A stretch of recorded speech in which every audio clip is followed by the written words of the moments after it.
What's up, guys? Welcome back to the channel. It's your boy Dominic Rich, and I'm here to do a preview for the Klassiker 2019-20, the second one this season. Borussia Dortmund versus Bayern Munich.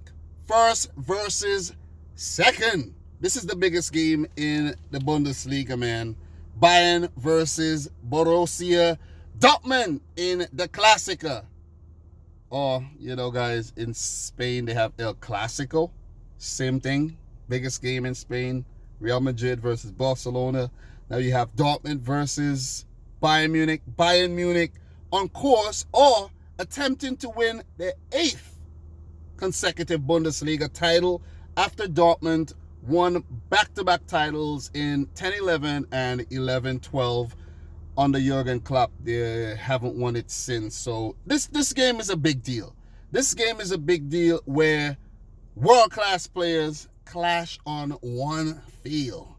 Always an exciting game. There haven't been many stalemates. There haven't been many dull matches. But there have been one-sided games, though. There have been one-sided games. The last few, the Klassikers, very, very one-sided. So we have Borussia Dortmund on one side under Lucien Favre. They're currently second in the league, 57 points. And on the other side, we have Bayern Munich under Hans-Dieter Flick, 61 points, first position.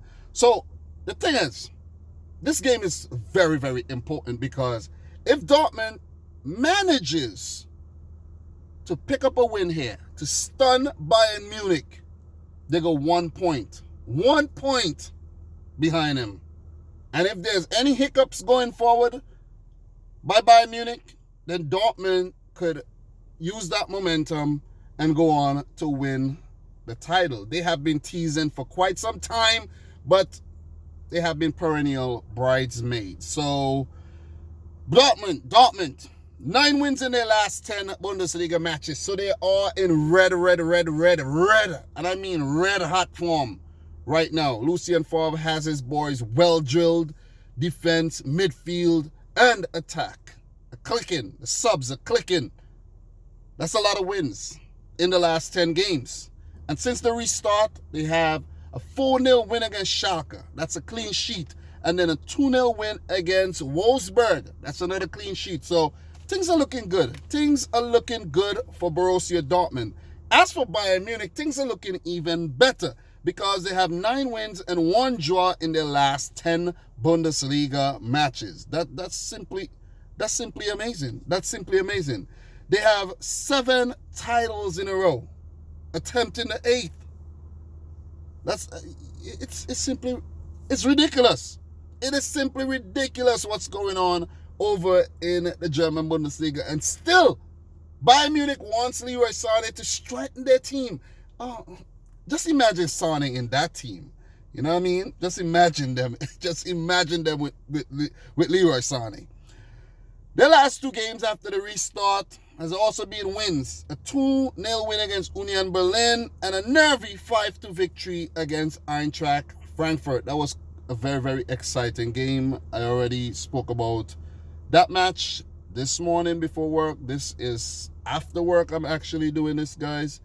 And, just constantly on the grind. The Klassiker this season, Bayern Munich won the match at home 4-0. They had a brace by Robert Lewandowski, who is the league's leading goal scorer. Serge Gnabry, who's continuing a rich vein of form. And Mats Hummels, a former Bayern Munich man, scored an own goal. He left Dortmund to Bayern Munich and went back to Dortmund. And that was 4-0 thrashing. And before that, Bayern won the game 5-0. So Borussia Dortmund they need a big response. The last 2 the Klassikers, 9-0. Dortmund, wake up. Wake up. Listen. Wake up. You guys need espresso machines or something? You need to wake up. You need to wake up because Bayern are kicking your ass. Seriously. And as much as we love Dortmund, they always disappoint. I say it all the time. Dortmund could be 7 points ahead of Bayern mid-season, and Bayern always finds a way to catch up. So, are we going to see another one-sided affair, guys? I don't know. I don't know if it's... I don't know. It's hard to call. I'll let you know at the end of the video. But both teams are in very, very, very, very, very, very good form, guys. So, I wrote down some possible lineups. It's going to be hard to actually pick these lineups because just coming back from the restart, a lot of players aren't fully fit, and there's a lot of, young players being, drafted in on the bench and all that good stuff. And teams are rotating. 5 substitutes and all. So you could say, you know what, man, I'm not going to start this key player, but I know I could bring him off the bench and I could bring on 4 other players. You know what I mean? So this is what I came up with. For Borussia Dortmund, they will be at home. Lucien Favre plays a 3-4-3 formation, and sometimes he does play a 4-3-3. Let's assume it's gonna be difficult to see what I don't know what he's gonna play against Bayern Munich. He might just rotate. He might start with a 3-4-3 and then, in the middle of the game switch up his strategy. I'm not sure what he's going to do. But let's assume he plays a 3-4-3 formation. In goal, it's going to be Roman Berkey. 2 clean sheets in the last 2 games. Very, very good. I'm not sure he's going to keep a clean sheet against Bayern Munich. I'm not sure about that. Back 3. Manuel Akanji. He doesn't have a lot of the Klassikers under his belt, but a man who has many the Klassikers under his belt, Mats Hummels, is currently in doubt of starting this game or even being involved because he is currently under an injury cloud right now. So Dortmund would hope they get Mats Hummels fit enough to play this game because he's a key man in the defense. He's the leader in the defense, and he could thump in a header or 2 when he can. So they would need Mats Hummels fit. He's coming up against an old foe in, an old employer and a foe in Bayern Munich, and he would want to be part of this game. Veteran Lukas Piszczek has been used as the other center-back, the right-sided center-back, so he would relish this clash as well. If Hummels can play, Dortmund might have to draft in the young 21-year-old Argentine center-back, Leonardo Balerdi, or they might have to use Marcel Schmelzer as a left-sided center-back, push Akanji in the middle, and work something out. They would have to, or maybe play a back 4. If Hummels isn't fit, they might have to revert to a 4-3-3. So it all hinges on Hummels' fitness. So we have to wait and see. But let's assume Hummels, he drinks some kind of magic elixir and he gets fit enough for the game. Wingbacks, guys. Rafa Guerreiro, who has been in hot form, 3 goals after the restart. And Achraf Hakimi, the fastest player in the Bundesliga, bagged a goal in their last match as well, in their last win. So these 2 guys are key. Very, very key if Dortmund are going to be successful in this game.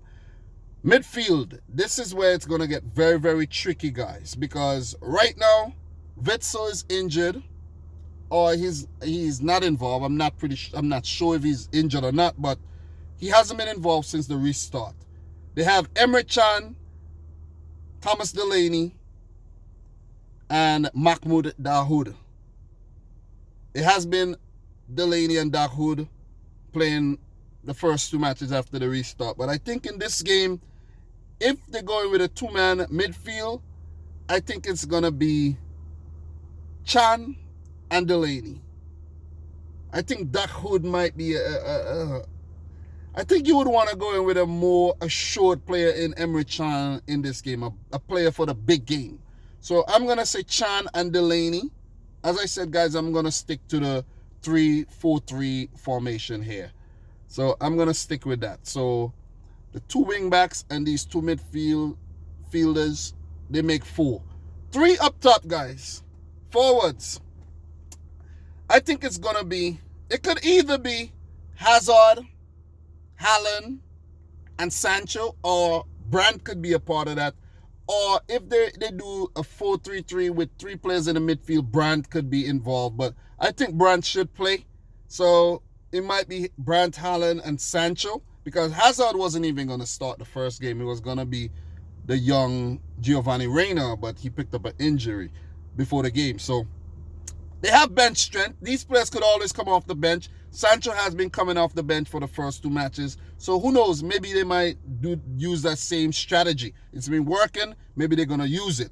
So Nico Schultz, and Danaxa Zagadou, who I did sign in my career mode save, they are not yet involved. Those are the 2 notable players not yet involved. Maybe I'm missing another player, but these are the 2 that comes to mind. So I doubt these guys would feature. But that's how I think the Borussia Dortmund lineup would look like. As for Bayern Munich, this one would be a bit easier to choose because they're not going to chop and change too much. They did make a few changes after the first restart game, but I don't think they're going to, because that was because of injury and stuff like that, but the players did feature still.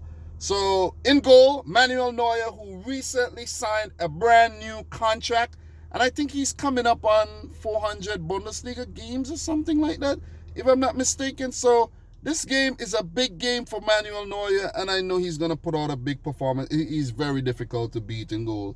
So it was,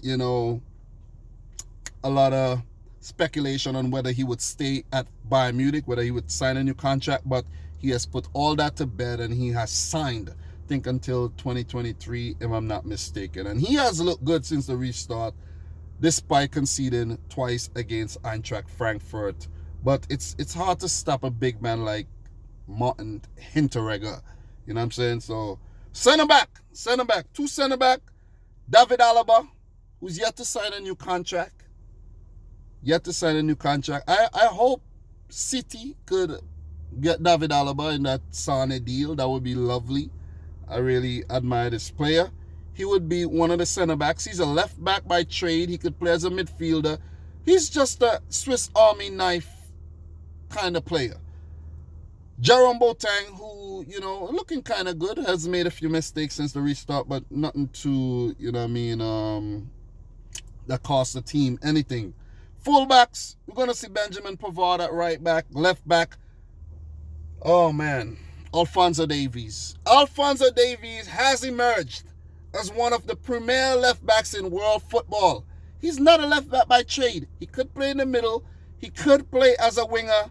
He could play anywhere you want him to play, maybe except in the goal. But Alphonso Davies, if he continues like this, he's going to surpass Andy Robertson as the best. Let's put a asterisk next to that. The best left back in the world, because this man is simply on fire, picking up assists, picking up goals. He's looking good. Canadian international, former refugee and everything. I remember when I first discovered this player back in 2017 Gold Cup, when he was only 15 years old. So I have some history with this player. I'm pretty, I've been following his journey for quite some time. So it will be Davies at left back, or maybe not maybe. I don't think Hernandez is going to feature at left back in this game. Midfield, Kimmich, Goretzka, Muller. That was the midfield for the last match. I think it's going to remain just so. Javi Martinez, he was on the bench. I don't think he's going to feature. Thiago might feature. Thiago Alcantara, that's an option as well. Bayern is, they're heavy.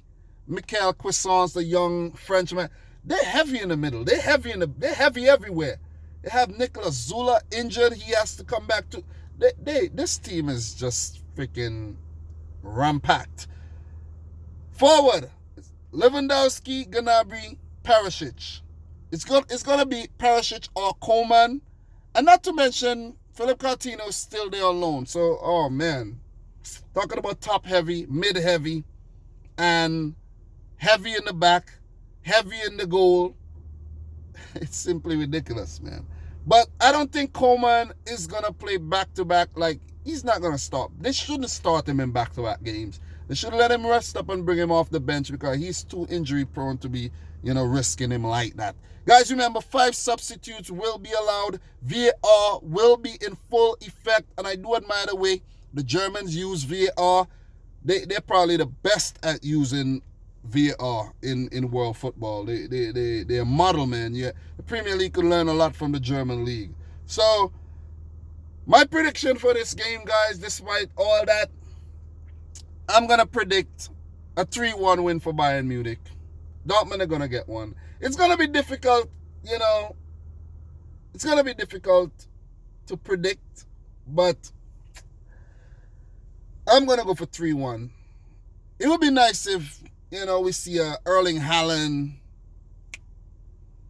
masterclass and he scores a hat-trick or something and, Dortmund win the match, or it's a 3-3 draw, a high-scoring thriller, 4-3, or something like that. That would be nice. The fans would be treated.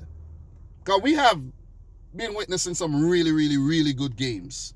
So it would be lovely if we get something good, but I think it's gonna be. You could hear the skepticism in my voice and everything, but I think it's gonna be a 3-1 win for Hans-Dieter Flick and Bayern Munich. So guys, that's my preview for the Klassiker. I think it's the first time I'm doing the Klassiker preview, but Bayern, they are the favorites. They are the favorites. They have won about, guys, the last 15 the Klassikers, they have won 9. Dortmund has only won 3, and 3 of them ended in draws. And the last time Borussia Dortmund really enjoyed a good, a purple patch in terms of the Klassiker was when Klopp was in charge and he won the league back in 2011 and 2012. So I think it's going to be Bayern, man. Dortmund, I don't know, man. What does Dortmund need to do to win the Bundesliga again, guys? That's the question of the day. Answer it in the comment section down below. If you're new around here, consider hitting the subscribe button. Slap a like on the video. Head on over to cardsplug.com/Dominic Rich FC. Check out the lovely cards they have over there. Use the coupon code Dominic Rich FC to get yourself 15% off your orders. And thanks for watching this video. I'm your boy Dominic Rich. Until next time, peace out. Rich Squad.